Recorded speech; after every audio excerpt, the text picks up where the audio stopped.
నమస్కారం. రవికిరణాల న్యూస్ వార్తలకు స్వాగతం. ముందుగా వార్తల్లోని ముఖ్యాంశాలు. వైద్యాన్ని వ్యాపారంగా మార్చితే ప్రజారోగ్యమే నష్టమంటున్న పేర్ని నాని. కార్పొరేట్ వైద్య విధానాన్ని ప్రభుత్వం వెంటనే ఆపాలన్న డిమాండ్. కోటి సంతకాల వినతిని పట్టించుకొని సీఎం చంద్రబాబు విమర్శ. ప్రజారోగ్యం ప్రభుత్వ బాధ్యతే అంటూ వైసీపీ హెచ్చరిక.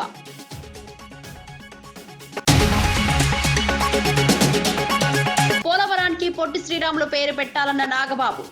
మహనీయుల త్యాగాలకు గౌరవం ఇవ్వాలని డిమాండ్. చారిత్రాత్మక ప్రాజెక్టుకు చరిత్ర పురుషుడి పేరు కావాలని వెల్లడి.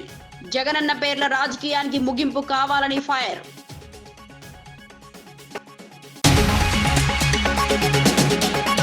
పోలవరం, మార్కాపురంను కొత్త జిల్లాలుగా ప్రకటించిన మంత్రి అనగాని అన్నమయ్య జిల్లా యథావిధిగా కొనసాగుతుందని స్పష్టం. జిల్లా పునర్వ్యవస్థీకరణతో అభివృద్ధి వేగం పెరుగుతుందన్న అభిప్రాయం. పరిపాలన ప్రజలకు చేరువ చేయడమే లక్ష్యమని వ్యాఖ్య.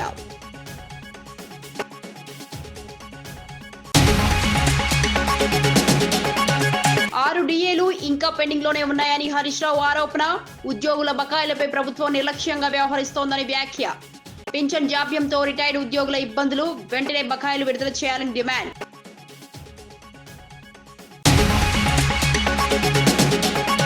రాష్ట్రంలో నేరాలు గణనీయంగా తగ్గాయని డీజీపీ హరీష్ గుప్తా వెల్లడి.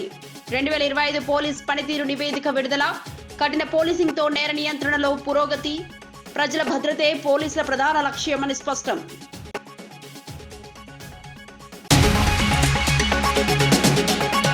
నెల్లూరు నగరంలోని జేమ్స్ గార్డెన్ ప్రాంతంలో ఉన్న ఇన్ఛార్జ్ మేయర్ కార్యాలయంలో Andhra Pradesh Yadava employees society yes ఆధ్వర్యంలో సన్మాన కార్యక్రమం ఘనంగా జరిగింది. నెల్లూరు నగరపాలక సంస్థ ఇన్ఛార్జ్ మేయర్ గా బాధ్యతలు స్వీకరించిన రూప్ కుమార్ యాదవ్ ను ఈ సందర్భంగా సొసైటీ సభ్యులు హృదయపూర్వకంగా సత్కరించారు. ఎస్ ఫౌండర్ మరియు రాష్ట్ర అధ్యక్షులు డి వెంకటేశ్వర్లు, జిల్లా అధ్యక్షులు ఎన్ రవీంద్ర ఆధ్వర్యంలో నిర్వహించిన ఈ కార్యక్రమంలో దాదాపు 300 మందికి పైగా యాదవ ఉద్యోగులు పాల్గొన్నారు. ముందుగా ఇన్ఛార్జ్ మేయర్ చేత కేక్ కట్ చేయించి శుభాకాంక్షలు తెలిపారు. అనంతరం గజమాల వేసి శాలువాతో సత్కరించి అభినందనలు తెలియజేశారు. 2022లో బీఆర్ఎస్ ప్రభుత్వం విడుదల చేసిన జీవో ప్రకారమే ప్రస్తుతం ప్రభుత్వం ముందుకెళ్తోందని మంత్రి ఉత్తమ్ కుమార్ రెడ్డి స్పష్టం చేశారు. ఒకే అబద్ధాన్ని పదే పదే చెప్పి నిజమని నమ్మించేందుకు ప్రయత్నం చేస్తున్నారని బీఆర్ఎస్ పై విమర్శలు చేశారు. కృష్ణా నదిలో 45 టీఎంసీల వాటాకు అప్పట్లో బీఆర్ఎస్ పార్టీని ఒప్పుకుందని గుర్తు చేశారు. పాలమూరు, రంగారెడ్డి ప్రాజెక్టును 90 టీఎంసీల సామర్థ్యంతో పూర్తి చేసే బాధ్యత తమ ప్రభుత్వానిదని చెప్పారు. సాగునీటి ప్రాజెక్టుల విషయంలో ప్రజలను తప్పుదారి పట్టించడమే ప్రతిపక్ష లక్ష్యమని ఆరోపించారు. వాస్తవాలు ప్రజల ముందుంచుతామని, ప్రాజెక్టు పూర్తి చేసి రైతులకు న్యాయం చేస్తామని ఉత్తమ్ కుమార్ రెడ్డి భరోసా ఇచ్చారు. దాంట్లో ఎవరికి అనుమానం అవసరం లేదు. అయితే వాళ్ళు, ఇది మీ కాపీ కూడా ఇస్తున్నా, 18 ఆగస్టు 2022లో ఈ 90 టీఎంసీని వాళ్ళు ఏం చెప్పారంటే 45 TMC savings in minor irrigation and మరో 45 టీఎంసీ గోదావరి వాటర్స్ డైవర్షన్ అని వాళ్ళే ఇచ్చిన జియో. మేము వాళ్ళు ఇచ్చిన దానికి అనుగుణంగానే ముందుకు పోతున్నాము. మేము దానికి ఇచ్చిన అనుగుణంగా ముందుకు పోతే సిడబ్ల్యూసి నుంచి, మినిస్ట్రీ ఆఫ్ జలశక్తి నుంచి రిప్లై వచ్చిందంటే ఇప్పుడు ఆ గోదావరి డైవర్షన్ 45 టీఎంసీ, ఇన్ఫాక్ట్ మాకు రిప్లై వచ్చిందంటే ఈ గోదావరి జలాల నుంచి మీరు అడుగుతున్న 45 TMC Godavari waters diversion the it is sub judice అనే పదం వాడిండ్రు. As it is Palamuru Rangareddy project 90 టీఎంసీతో కట్టాల్సిందే, కడతాము.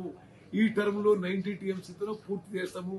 మీరు 10 ఏళ్లలో పూర్తి చేయలేదు, మేము పూర్తి చేస్తాము, 12.5 లక్షల ఎకరాలకు నీళ్లు ఇస్తాము. మీరు పదే పదే అబద్ధాలు చెప్పి జనాన్ని మిస్గైడ్ చేసే ప్రయత్నం చేయకండి.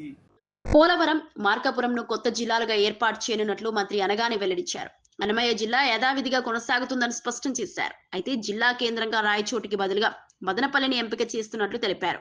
రాయచోటిని ప్రత్యేక నియోజకవర్గంగా అభివృద్ధి చేస్తామని ముఖ్యమంత్రి చంద్రబాబు హామీ ఇచ్చారని గుర్తు చేశారు. పరిపాలనను ప్రజలకు మరింత చేరువ చేయడమే జిల్లాల పునర్వ్యవస్థీకరణ లక్ష్యమని చెప్పారు. కొత్త జిల్లాల ఏర్పాటుతో అభివృద్ధి వేగం పెరుగుతుందని, ప్రభుత్వ సేవలు త్వరగా అందుతాయని మంత్రి పేర్కొన్నారు. అన్ని ప్రాంతాలకు సమాన న్యాయం చేయడమే ప్రభుత్వ ధ్యేయమని తెలిపారు. గజెట్ ఇచ్చిన తర్వాత పబ్లిక్ నుంచి వచ్చిన రెస్పాన్స్ బట్టి మనకి ఎక్కడెక్కడైతే మండలాలు మారాలో, ఎక్కడెక్కడైతే డివిజన్స్ కావాలో అవన్నీ కూడా మనం ఏర్పాటు చేయడం జరిగింది. నూతనంగా రంపచోడవరం అంటే పోలవరం రంపచోడవరం, ఎందుకంటే పోలవరం అనేది ఈ రాష్ట్రానికే ఒక మంచి పేరున్నటువంటి మనకంటే మనం పోలవరాన్ని సోమవారంగా పెట్టుకుని మనం గతంలో కూడా చాలా కార్యక్రమాలు చేసాం. ఇది మనకి ఒక నాడి అని చెప్పి, జీవనాడి అని చెప్పి చెప్పుకున్నాం. కాబట్టి ఆ పేరు ఉండాలన్న లక్ష్యంతో పోలవరం జిల్లాగా ఒకటి ఏర్పాటు చేసి రంపచోడవరం నియోజకవర్గాన్ని దాన్ని అభివృద్ధి చేయాలని చెప్పేసి, అలాగే ఎక్కడైతే పోలవరం విలేజ్ ఉందో దాన్ని కూడా రాబోయే రోజుల్లో అభివృద్ధి చేసి ఆ ప్రాంతానికి కూడా రెవెన్యూ పరంగా కూడా ఒక డివిజన్ ఇవ్వాలని చెప్పేసి కూడా ముఖ్యమంత్రి గారు కాంక్షించారు. అది రాబోయే రోజుల్లో కూడా చేయాలని చెప్పేసి మేము చేస్తూ ఉన్నాం. దాదాపుగా 25 మార్పులతో మనకి ఈ 17 జిల్లాలు మనం చేసాము. అంటే కొన్ని మండలాల మార్పులు అలా ఉన్నాయి. ముఖ్యంగా అయితే ప్రజలు కాంక్షించారు, గూడూరులో నుండి 3 మండలాల్ని నెల్లూరులో తీసుకురావటం. ఎప్పటి నుంచో గూడూరు ప్రజలు నెల్లూరుకి చాలా దగ్గరగా ఉన్నాం, మేము తప్పకుండా అటు వెళ్ళాలని చెప్పేసి వారు కోరారు. అందుకనే కోట, చిలకూరు మండలం, గూడూరు మండలం మనం నెల్లూరుకు తీసుకొస్తా ఉన్నాం. అలాగే కింద ఉన్నటువంటి 2 మండలాన్ని మనం తిరుపతిలో పెడతా ఉన్నాం. దాని ద్వారా ఏమవుతుందంటే దుగ్గరాజపట్నం పోర్టు కిందకు ఉంటుంది తిరుపతి జిల్లాలో, పైకి కృష్ణపట్నం పోర్టు మొత్తం కూడా అటు. ఎందుకంటే ఇంతకుముందు గత ప్రభుత్వం చేసింది ఎక్కడ కూడా ప్రాపర్గా ఆలోచించకుండా ప్రాజెక్టుకు పొట్టి శ్రీరాములు పేరు పెట్టాలని ఎమ్మెల్సీ నాగబాబు డిమాండ్ చేశారు. రాష్ట్రానికి సేవ చేసిన మహనీయుల పేర్లు పథకాలకు పెట్టడం ద్వారా వారి త్యాగాలను స్మరించుకోవచ్చని అన్నారు. గత వైసీపీ ప్రభుత్వం ప్రతి పథకానికి జగనన్న పేరును పెట్టిందని విమర్శించారు. కూటమి ప్రభుత్వం ఆ విధానానికి ముగింపు పలికి రాష్ట్రానికి నిజంగా సేవ చేసిన మహనీయుల పేర్లను గౌరవించే దిశగా ముందుకెళ్తోందని తెలిపారు. ప్రజాప్రతినిధులు కూడా ఈ విషయంలో వినతి పత్రాలు ఇచ్చి ఉద్యమంగా ముందుకు రావాలని పిలుపునిచ్చారు. పోలవరం వంటి చారిత్రక ప్రాజెక్టుకు పొట్టి శ్రీరాములు పేరు పెట్టడం రాష్ట్ర గౌరవాన్ని పెంచుతుందని ఆయన అభిప్రాయపడ్డారు. ఇది భవిష్యత్ తరాలకు స్ఫూర్తిగా నిలుస్తుందన్నారు. అన్ని పేర్లు అతనే, అది కాదు కదా. మనం మహానుభావులైన నాయకులకి, మహానుభావులైన దేశం కోసం, రాష్ట్రం కోసం త్యాగం చేసిన మహానుభావుల పేర్లు పెట్టుకోవటం, వాళ్ళని తలుసుకోవటం అనేది మన కనీసపు ధర్మం. ఆ విషయంలో మాత్రం మా నాయకుడు, మనందరికీ నాయకుడైనటువంటి పవన్ కళ్యాణ్ గారిని చూసి మనందరం సంతోషపడాలి. ఎందుకంటే కొత్తగా ఏర్పడిన 5 గోదావరి జిల్లాలకి వాటర్ ప్రాజెక్టు జలధార, పొట్టి శ్రీరాములు జలధార అనేటువంటి ఒక ప్రాజెక్టుకి శంకుస్థాపన చేసి దానికి ప్రజలందరికీ నీరు అందిస్తున్నటువంటి పవన్ కళ్యాణ్ గారిని చూసి నేను చాలా గర్వపడ్డాను. ఎందుకంటే మా నాయకుడు ఒక మహానుభావుడి పేరు ఆ స్కీమ్కి, జలధారకు పెట్టడం అనేది నిజంగా చాలా గర్వించాను ఆ రోజు. అదేవిధంగా ఆయన ఒకటి ప్రపోజ్ చేశారు, రేపు పోలవరం ప్రాజెక్టుకి పొట్టి శ్రీరాములు గారి పేరు సూచించారు. బట్ కూటమిలో ఉన్నాం కాబట్టి అందరి యాక్సెప్టెన్స్తో ముందుకెళ్ళాలి. నేనైతే మాత్రం పవన్ కళ్యాణ్ గారు చెప్పిన ఆ మాటని ఖచ్చితంగా పోలవరానికి ఆయన పేరు పెట్టాలి. పేరు పెట్టి ఆయన చేసిన త్యాగానికి రుణం తీర్చుకోవాల్సిన అవసరం ఈ ప్రభుత్వంలో ఉన్నటువంటి ప్రతి ఎమ్మెల్యేకి, ప్రతి ఎమ్మెల్సీకి, ప్రతి ఎంపీకి, ప్రతి పౌరుడికి ఉంది. ఆంధ్రప్రదేశ్ పౌరుడికి ఖచ్చితంగా ఆ పేరు ఆయన పెట్టాలని చెప్పి నేనైతే బలంగా ఆయన సూచనని సమర్థిస్తున్నాను. మీరందరూ కూడా సమర్థిస్తారని నమ్ముతున్నాను. వైద్య రంగాన్ని వ్యాపారస్తుల చేతిలో పెట్టితే సేవాభావం కంటే లాభాపేక్షే ప్రధానమవుతోందని కృష్ణా జిల్లా వైఎస్ఆర్సీపీ అధ్యక్షుడు పేర్ని నాని తీవ్రంగా విమర్శించారు. ప్రభుత్వ నిర్ణయాన్ని వ్యతిరేకిస్తూ ప్రజలతో పాటు కూటమిలో భాగస్వామ్యమైన జనసేన శ్రేణులు కూడా గవర్నర్కు 1,000 సంతకాలతో వినతి పత్రం సమర్పించారని గుర్తు చేశారు. ప్రజలు స్వచ్ఛందంగా ముందుకు వచ్చి సంతకాలు పెట్టడం ఈ నిర్ణయంపై ఉన్న వ్యతిరేకతకు నిదర్శనమని అన్నారు. అయినప్పటికీ ముఖ్యమంత్రి చంద్రబాబు తన నిర్ణయాన్ని పునఃపరిశీలించకపోవడం దురదృష్టకరమని విమర్శించారు. వైద్యం అనేది మానవ సేవతో ముడిపడి ఉందని, దానిని కార్పొరేట్ లాభాల కోసం వాడుకోవడం వల్ల సామాన్య ప్రజలపై భారమవుతోందని పేర్కొన్నారు. ప్రజారోగ్యాన్ని కాపాడాల్సిన బాధ్యత ప్రభుత్వానిదేనని పేర్ని నాని స్పష్టం చేశారు. తప్పు తెలుసుకోవట్లేదు, తప్పు తెలుసుకోకపోగా ఇంకా ప్రెస్టేజీగా మాట్లాడుతున్నారు. ఇవాళ ప్రజలు కోరుకునేది ఏంటి? ఈ రాష్ట్రంలో ఉన్నటువంటి ప్రజలు కానీ, వ్యవస్థలు కానీ కోరుకునేది ఆంధ్రప్రదేశ్ రాష్ట్రంలోనే కాదు, భారతదేశం మొత్తం కూడా విద్య గాని, వైద్యం గాని ఈ రెండు కూడా ప్రభుత్వ రంగంలోనే ఉండాలి, ప్రభుత్వాల చేతుల్లోనే ఉండాలి, పాలకుల చేతుల్లోనే ఉండాలి తప్పితే అదొక బాధ్యతగా ప్రభుత్వాలు భావించాలి తప్పితే ఏ పరిస్థితుల్లో ప్రైవేట్ రంగం దాన్ని ఆ కబంధ హస్తాల్లోకి వెళ్ళిపోతే ప్రజలు సర్వనాశనం అవటం అనేది కూడా ఆ జ్ఞానం లేకపోవటం ఎంత దురదృష్టం ఈ రాష్ట్రానికి. ప్రభుత్వ ఉద్యోగులకు సంబంధించి 6 డిఏలు ఇప్పటికే పెండింగ్ లోనే ఉన్నాయని మాజీ మంత్రి హరీష్ రావు ఆందోళన వ్యక్తం చేశారు. ఉద్యోగులు, విశ్రాంత ఉద్యోగులు తమ న్యాయమైన బకాయిల కోసం ఎదురు చూస్తున్నారని అన్నారు. పింఛన్ బకాయిల సమయానికి రాకపోవడం వల్ల 39 మంది రిటైర్డ్ ఉద్యోగులు మరణించారన్న విషయం బాధాకరమని పేర్కొన్నారు. ఇది ప్రభుత్వ నిర్లక్ష్యానికి ప్రత్యక్ష ఉదాహరణగా అభివర్ణించారు. ఉద్యోగులు రాష్ట్ర పరిపాలనకు వెన్నెముక లాంటివారని, వారి సమస్యలను విస్మరించడం తగదని అన్నారు. బకాయిల చెల్లింపులో జాప్యం చేయకుండా వెంటనే విడుదల చేయాలని ప్రభుత్వాన్ని డిమాండ్ చేశారు. ఉద్యోగుల ఆర్థిక భద్రతను ప్రభుత్వం నిర్లక్ష్యం చేస్తే పాలనపై తీవ్ర ప్రభావం పడుతుందని హరీష్ రావు హెచ్చరించారు.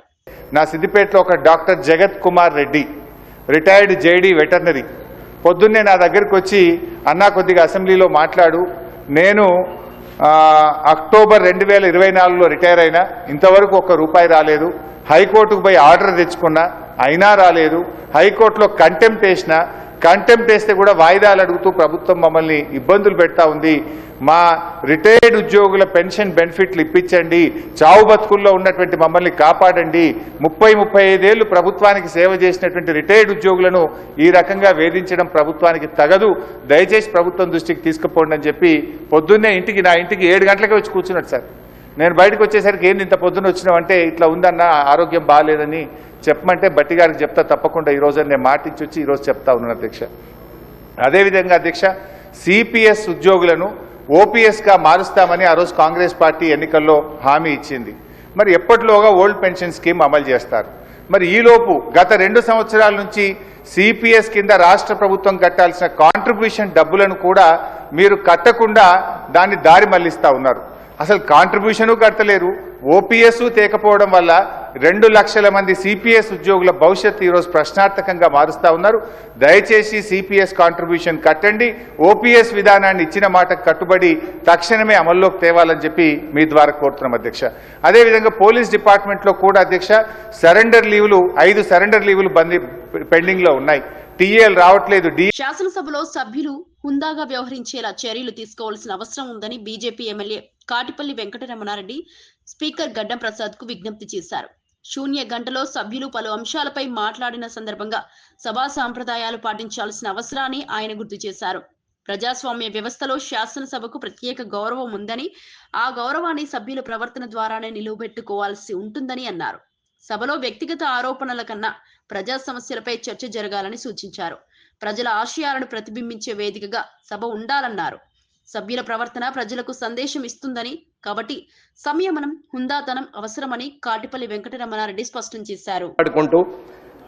వాటిని కనీసం రికార్డ్స్లోకి కూడా తీసుకునే పరిస్థితులు లేకుండా మీడియా ముందట మాట్లాడుతూ పోతుంటే, ఆఖరికి మీడియా వాళ్ళు కూడా క్లాస్మేట్స్, చిన్ననాటి మిత్రులు ముఖ్యమంత్రి గారు అయినట్టు ముఖ్యమంత్రి రేవంత్ రెడ్డి లేకపోతే మాజీ ముఖ్యమంత్రి చంద్రశేఖరరావు అని చెప్పి సింగులర్ వర్డ్లు మాట్లాడి, ప్రధానమంత్రి మోడీ అని మాట్లాడి చిన్ననాటి మిత్రులతో సంబోధించే పరిస్థితికి మీడియా కూడా వచ్చిందంటే దానికి కారణం రాజకీయ నాయకులమైన మనం అనేది మీరు గ్రహించాలి. బూతులు మాట్లాడడమే రాజకీయ లక్షణం అనుకుంటే అది అవలక్షణం అనేది నా అభిప్రాయం.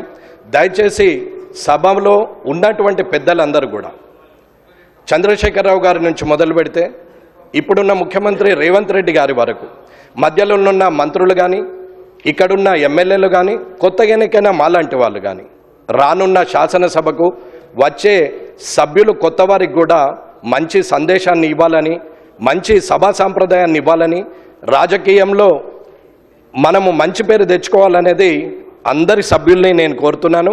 మీడియా ముందట నోటికొచ్చినట్టు మనం మాట్లాడడం వల్ల మనల్ని మనం దిగజారుస్తూ ప్రజల్లో చెడు పేరు తీసుకొస్తున్నాం అనేది ఆలోచించాలి. ఇకపోతే హైదరాబాద్ పట్టణం వరల్డ్ క్లాస్ అంటారు, మన మాటలేమో థర్డ్ క్లాస్కి పోతున్నాయి. ఈ వరల్డ్ క్లాస్ థర్డ్ క్లాస్ని కొంచెం చూసుకుంటూ ప్రజలందరూ కూడా గమనిస్తున్నారు. కాబట్టి మీరు సభను అధ్యక్ష మీరు ఖచ్చితంగా ఇది చెప్పాల్సిన అవసరం ఉన్నదని తెలియజేస్తున్నారు. శ్రీ జాఫర్ హుస్సేన్ గారు, మినిస్టర్ గారు. గౌరవ సభ్యులు వెంకటరమణారెడ్డి గారు చెప్పిన ప్రస్తావన చాలా ముఖ్యమైనది అధ్యక్ష. ప్రతి పార్టీకి సంబంధించిన సీనియర్లు, ఆ వ్యవస్థ అందరూ కూడా అదే విధమైన సదాభిప్రాయంతో పోతే ప్రజాస్వామ్యం చాలా పటిష్టంగా ఉంటుంది. సార్ ఈరోజు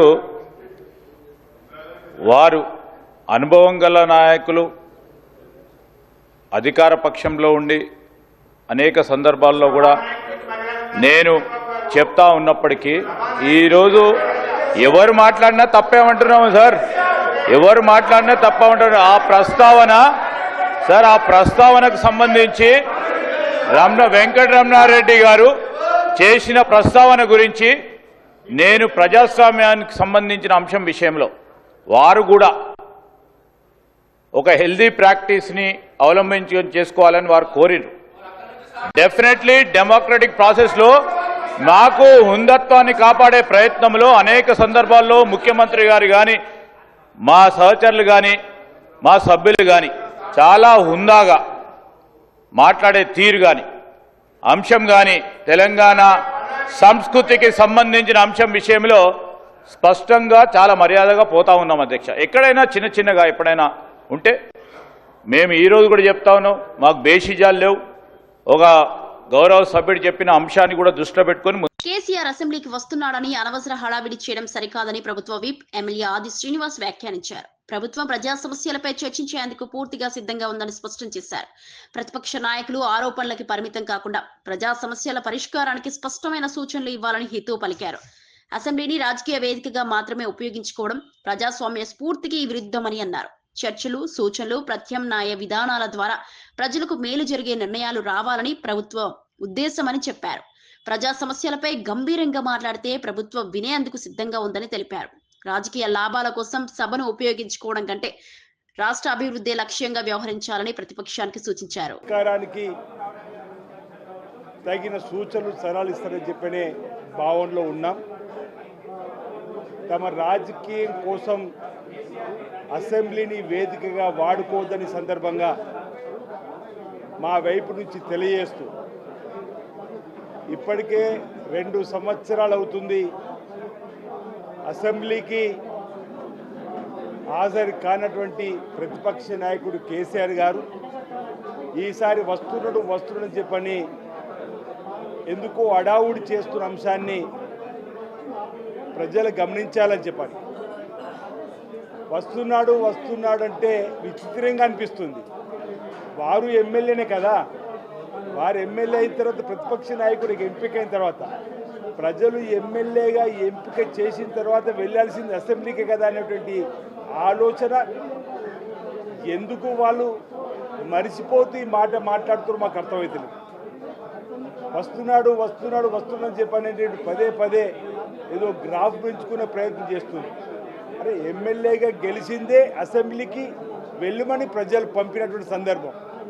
2 ఏళ్లుగా గైరాజరై 2 ఏళ్లుగా అసెంబ్లీకి డుమ్మా కొట్టి ఈరోజు వస్తుంటే దాన్ని అడావుడిగా చేసేటువంటి సందర్భం సరైనది కాదనే మాట చెప్పే ప్రయత్నం చేస్తూ మేము కూడా అనేక సందర్భాల్లో వారిని రమ్మని ఆహ్వానించినాం.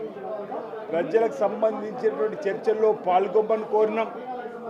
ఈరోజు ఈ పాలమూరుకు సంబంధించినటువంటి ఎత్తిపోతుల పథకంపైనే కాదు చర్చ, 10 సంవత్సరాల్లో కృష్ణా గోదావరి జలాల్లో జరిగినటువంటి అంశాలపైన, తెలంగాణకు జరిగినటువంటి తీరని అన్యాయం పైన, ఆ తర్వాత 2 ఏళ్లలో గౌరవ ముఖ్యమంత్రి రేవంత్ రెడ్డి నాయకత్వంలో ఉత్తమ్ కుమార్ గారు సాగునీటి రంగంలో మంత్రిగా చేసిన వాటిపైన కూడా చర్చ చేయడానికి కోసం సంసిద్ధంగా ఉండాలని చెప్పండి.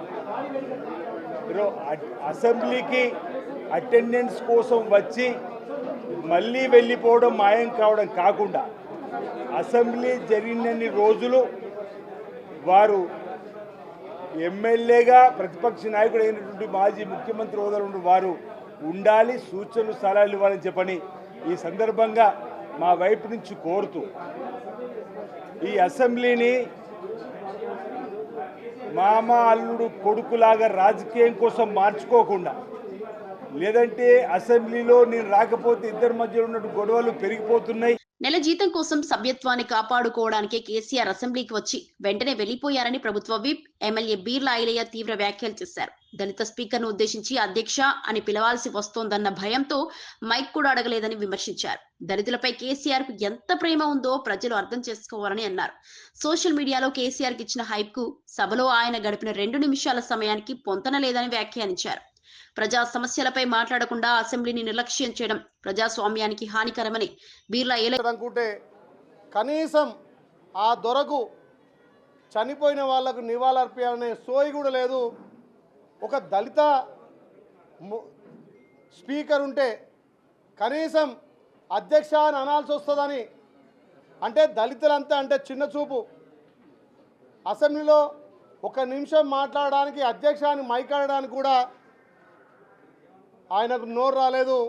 మరి అలా దళిత పట్ల తెలంగాణ ప్రజల పట్ల ఎంత వివక్షత ఉందో ఇవాళ కేసీఆర్ గారు అసెంబ్లీకి వచ్చే తీరు చూస్తుంటే కనీసం ఇవాళ 0 అవర్లో సుమారు 70-80 మందికి ఎమ్మెల్యేలకు మంత్రులకు అవకాశం ఇచ్చి ఆయా నియోజకవర్గాల సమస్యల గురించి మాట్లాడుతుంటే కనీసం ఆయన ఎన్నుకున్నటువంటి గజ్వేల్ నియోజకవర్గం సమస్యలు కూడా ప్రజల దృష్టికి కానీ ప్రభుత్వం దృష్టికి తేనటువంటి మరి ప్రతిపక్ష నాయకుడు ఏదో ప్రబల్బల్కి వాళ్ళ సోషల్ మీడియాలో వస్తుండు కేసీఆర్ ఏం చేసిండు? హాజరు ఇచ్చి అటెండెన్స్ ఇచ్చిపోయిండు. అది కూడా ఆయన నెల జీతానికి ఆయన సభ్యత్వాన్ని కాపాడుకోవడం కోసం ఫామ్ హౌస్ నుంచి వీరుడు బయలుదేరి 1 నిమిషం కూర్చున్నాడు, లేచి వెళ్ళిపోయిండు. చనిపోయిన వారికి గతంలో రాష్ట్రాలకు సేవ చేసిన వాళ్ళకు కూడా నివాళులర్పణని దౌర్భాగ్య స్థితిలో ఇవాళ ప్రతిపక్ష నాయకుడు అంటే మరి తెలంగాణ ప్రజలు అర్థం చేసుకోవాలి. రాష్ట్రంలో ఈ ఏడాది నేరాలు గణనీయంగా తగ్గుముఖం పట్టినట్లు డీజీపీ హరీష్ కుమార్ గుప్తా వెల్లడించారు. 2025 సంవత్సరానికి సంబంధించిన పోలీసుల పనితీరు నివేదికను విడుదల చేస్తూ ఈ వివరాలను తెలియజేశారు. కఠినమైన పోలీసింగ్, సాంకేతిక పరిజ్ఞానం వినియోగం, ప్రజల సహకారం వల్ల నేర నియంత్రణలో సానుకూల ఫలితాలు సాధ్యమయ్యాయని చెప్పారు. ముఖ్యంగా ఆస్తి నేరాలు, రోడ్డు ప్రమాదాల నియంత్రణలో మెరుగైన పురోగతి కనిపిస్తోందన్నారు. శాంతి భద్రతల పరిరక్షణే పోలీసుల ప్రధాన లక్ష్యమని, భవిష్యత్తులో మరింత సమర్థవంతమైన చర్యలు తీసుకుంటామని తెలిపారు. ప్రజల భద్రతకు ప్రాధాన్యమిస్తూ నేరరహిత సమాజం దిశగా పోలీసులు పనిచేస్తున్నారని డీజీపీ స్పష్టం చేశారు. అంటే మన సీసీటీఎన్ఎస్ మీద ఆధారపడి ఉన్నాము. ఈ CCTNS data January to December వరకు ఈ కంపారిటివ్ లాస్ట్ ఇయర్కి కంపారిజన్గా ఈ సంవత్సరం అట్లాగే చూస్తే లా అండ్ ఆర్డర్లో మేజర్ మనకి తగ్గింది. క్రైమ్ అంటే రైటింగ్స్ దాదాపు మోర్ దెన్ 50% తగ్గినాయి. అట్లాగే body crime, body non order crime, non law and order crime కూడా అన్ని హెడ్స్లో తగ్గింది. దాదాపు 10% non law and order crime తగ్గింది. ప్రాపర్టీ క్రైమ్ 1.27%, క్రైమ్ అగేన్స్ట్ విమెన్లో 3.81%. అట్లాగే SC/STలో మేజర్ క్రైమ్ తగ్గింది 25%. ఇది మన విలేజ్ విజిట్స్లో పోతున్నారు మన ఆఫీసర్స్, అక్కడ పోయి సమస్యలు ఏమున్నాయి ముందే తెలుసుకొని దానికి పరిష్కారం చేస్తున్నారు. NDPSలో బాగా ఫోకస్ పెట్టాము ఈ సంవత్సరం. మీకు తెలిసిన లాస్ట్ ఇయర్కి ఈ సంవత్సరం దాదాపు 8% క్రైమ్ తగ్గింది. ఆల్మోస్ట్ జీరో కల్టివేషన్కి వచ్చేసాను మేజిస్ట్రేట్కి. ఎకనామిక్ క్రైమ్ కొంచెం పెరిగింది, అది సహజంగా పెరుగుతుంది, అన్ని కంట్రీలు మొత్తం మీద స్టేట్స్లో పెరుగుతుంది. రోడ్ యాక్సిడెంట్స్ కూడా తగ్గినాయి, బట్ మన టార్గెట్స్ ప్రకారంగా తగ్గలేదు. సైబర్ క్రైమ్ బాగా ఇంక్రీజ్ ఉంది. ఇక్కడ క్రైమ్ రిజిస్ట్రేషన్ లో డిక్రీజ్ ఉంది, బట్ ఓవరాల్ గా కంప్లైంట్స్ లో బాగా ఇంక్రీజ్ ఉంది. ఈ social media apps, Telegram groups, ఈ ఇన్వెస్ట్మెంట్ ఫ్రాడ్స్ ఇవన్నీ జరుగుతున్నాయి. బాడీ క్రైమ్ లో మేజర్ గా చెప్పినట్టుగా రైటింగ్ లో దాదాపు 55% డిక్రీజ్ ఉంది. మర్డర్స్ తగ్గినాయి ఆల్మోస్ట్ 10%, కిడ్నాపింగ్స్ తగ్గినాయి. హర్ట్, గ్రీవియస్, సింపుల్ 2 హెడ్స్ లో తగ్గినాయి. Culpable homicide not amounting to murder కొంచెం ఇంక్రీజ్ ఉంది, ఎందుకంటే మన రోడ్ యాక్సిడెంట్స్ లో ఈ సెక్షన్ పెడుతున్నాము. రోడ్ యాక్సిడెంట్స్ ఇక్కడ అవుతున్నాయి, ఈ సెక్షన్స్ పెడుతున్నాము. ఎందుకంటే రోడ్ యాక్సిడెంట్స్ లో మేము గట్టిగా నిలబడి ఉన్నాము. రోడ్ యాక్సిడెంట్స్ కోసం ఈ సెక్షన్స్ పెడుతున్నాము. ఈ రౌడీస్ మీద మేము ఈ సంవత్సరం ఒక డ్రైవ్ మాదిరిగా తీసుకున్నాము. దాదాపు పీడీ యాక్ట్ ఒక 153 పర్సన్స్ మీద పీడీ యాక్ట్ పెట్టడం జరిగింది. అట్లాగే 15 మెంబర్స్ మీద ఎక్స్టర్న్మెంట్స్ కూడా పెట్టడం జరిగింది.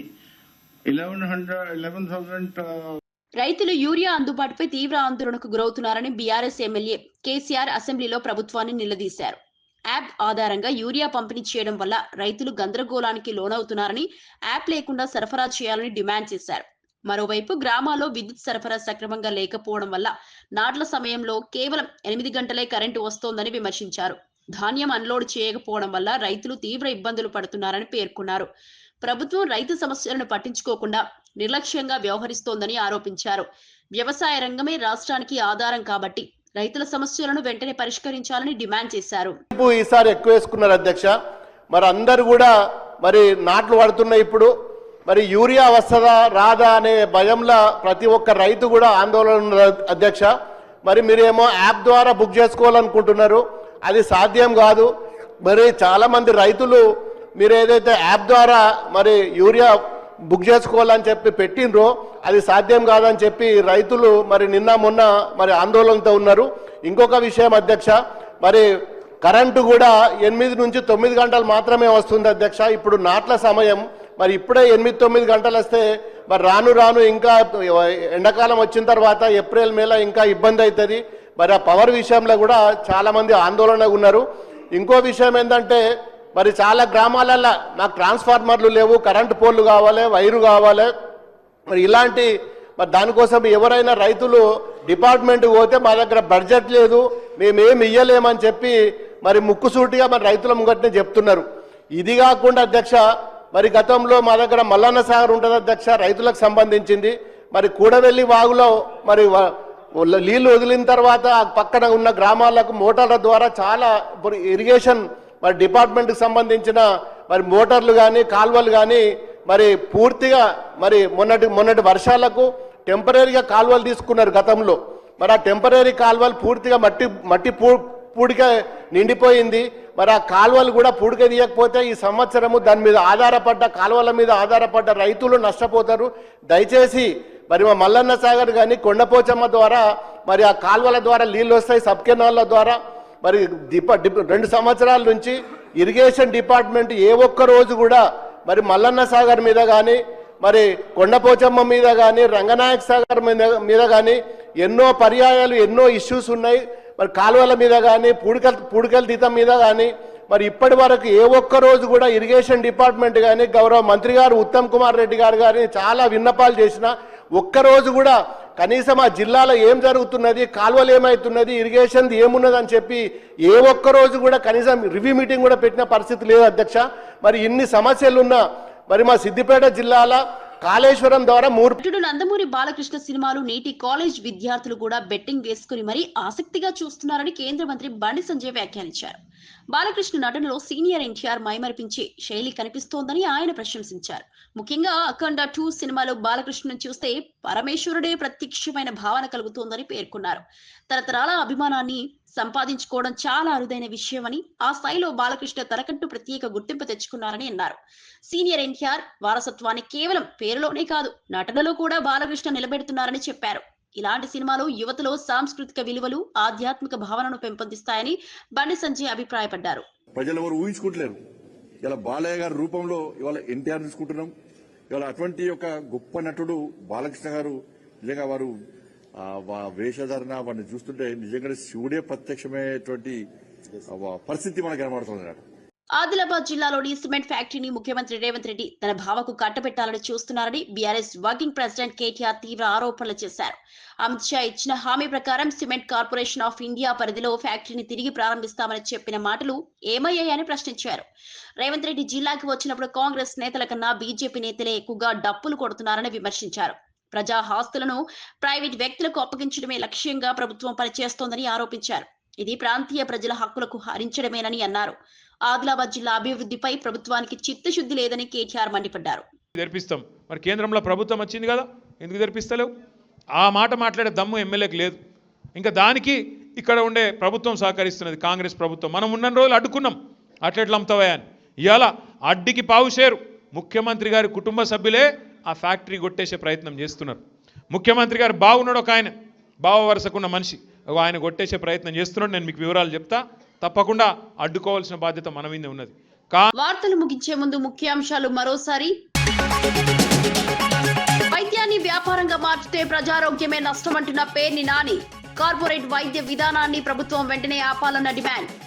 కోటి సంతకాల వినతిని పట్టించుకొని సీఎం చంద్రబాబు విమర్శ. ప్రజారోగ్యం ప్రభుత్వ బాధ్యతే అంటూ వైసీపీ హెచ్చరిక.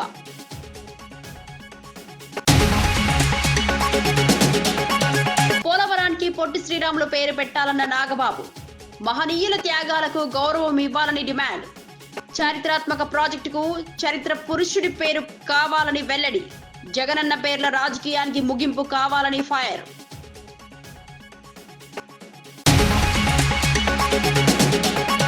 పోలవరం, మార్కాపురంను కొత్త జిల్లాలుగా ప్రకటించిన మంత్రి అనగాని అన్నమయ్య జిల్లా యథావిధిగా కొనసాగుతుందని స్పష్టం. జిల్లా పునర్వ్యవస్థీకరణతో అభివృద్ధి వేగం పెరుగుతుందన్న అభిప్రాయం. పరిపాలన ప్రజలకు చేరువ చేయడమే లక్ష్యమని వ్యాఖ్య.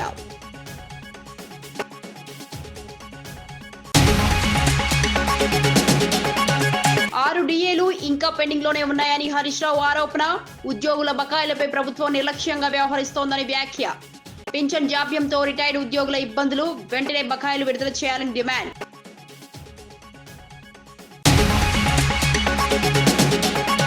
రాష్ట్రంలో నేరాలు గణనీయంగా తగ్గాయని డీజీపీ హరీష్ గుప్తా వెల్లడి. 2025 పోలీస్ పనితీరు నివేదిక విడుదల. కఠిన పోలీసింగ్ తో నేర నియంత్రణలో పురోగతి. ప్రజల భద్రతే పోలీసుల ప్రధాన లక్ష్యమని స్పష్టం.